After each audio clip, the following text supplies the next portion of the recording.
Assalamualaikum warahmatullahi wabarakatuh. Halo guys, perkenalkan nama aku Faiza Idris. Aku dari kelas 8B dari mata kuliah analisis investasi. Nah, di video kemarin kan kita udah bahas kira-kira pilihan investasi di sektorial apa yang bakalan aku pilih kalau aku punya uang warisan 1M. Nah, kan kita udah bahas jenis-jenis investasi apa nih yang aku pilih. Nah, di video kali ini kita akan membahas risiko apa saja yang bakalan aku terima kalau aku menggeluti investasi tersebut. Nah, lanjut saja kita masuk ke risiko pada investasi pertama, yaitu di investasi pada F&B atau food and beverage, atau pada usaha investasi makanan dan minuman. Nah, risiko yang pertama yang akan kita hadapi yaitu tingkat persaingan yang tinggi. Karena ya bisa dibilang sektor investasi pada F&B ini termasuk dalam jenis pasar persaingan sempurna. Yang dimana pastinya akan ada banyak produsen yang jenis bisnisnya itu sama dengan kita. Apalagi sektor F&B ini tuh gampang untuk dimasuki. Dan apalagi kalau ada produk kita yang viral, pastinya produsen yang lain juga akan menciptakan produk yang sama dengan kita untuk bisa mendapatkan pelanggan atau konsumen. Yang kedua ya ada ketidakpastian permintaan, karena jenis F&B yang saya pilih itu kan kayak dalam bentuk kafe, terus saya bisa berjualan kayak makanan atau dessert gitu, terus ada minumannya juga. Nah, pastinya kan yang datang ke kafe saya kan itu setiap hari jumlah konsumennya itu kan berbeda-beda. Mungkin saja di satu hari itu konsumennya itu ramai, kemudian di hari berikutnya itu sepi. Jadi ya ketersediaan permintaannya itu tidak pasti. Oke, sekarang kita masuk pada risiko di sektor properti. Kira-kira kalau aku menggeluti investasi pada sektor properti, risiko apa saja yang bakalan aku terima? Yang pertama di sini ada likuiditas yang rendah, yang dimana aset properti ini tidak mudah atau tidak bisa dengan cepat bisa kita uangkan. Nah, kalau kita ingin mendapatkan uang lebih pada sektor ini, atau kita ingin menjual properti ini, pastinya membutuhkan waktu yang lebih lambat untuk kita bisa menguangkan aset ini. Kemudian yang kedua ada waktu pengembalian modal yang lama.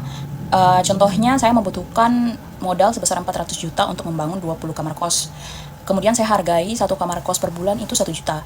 Nah, saya membutuhkan waktu sebanyak 2 tahun untuk modal saya itu bisa kembali. Jadi ya itulah kenapa risikonya itu yang kedua, waktu pengembalian modal itu lama.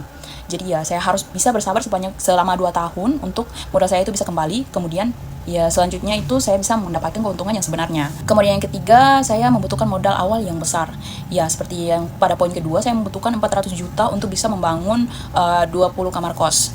Jadi ya kalau saya ingin berinvestasi ke sektor properti, saya harus membutuhkan modal yang cukup besar untuk bisa membangun jenis bisnis kos-kosan yang saya pilih.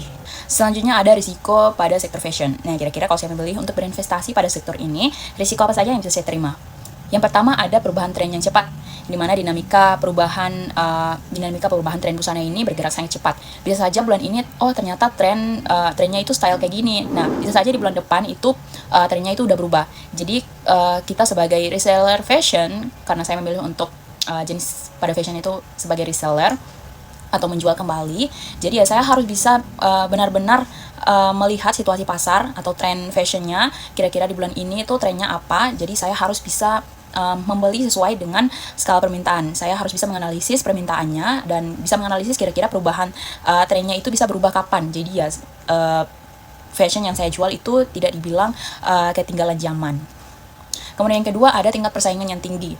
Sama seperti F&B, sektor fashion ini juga persaingannya itu cukup tinggi karena ya termasuk sektor atau jenis bisnis ini itu mudah untuk dimasuki. Kemudian yang ketiga, ketidakpastian permintaan. Jadi ya ada risiko, kalau saya sebagai reseller pasti ada risiko, ada beberapa baju yang sudah saya beli kemudian saya pasarkan, mungkin saja tidak diminati oleh konsumen. Jadi bisa saja baju itu tidak terjual dan ya tidak diminati oleh konsumen. Baik teman-teman, mungkin itu saja presentasi dari hasil analisis risiko terhadap analisis investasi yang saya pilih di presentasi kemarin. Kurang dan lebihnya saya mohon maaf. Saya akhiri. Assalamualaikum warahmatullahi wabarakatuh. Terima kasih sudah menyimak.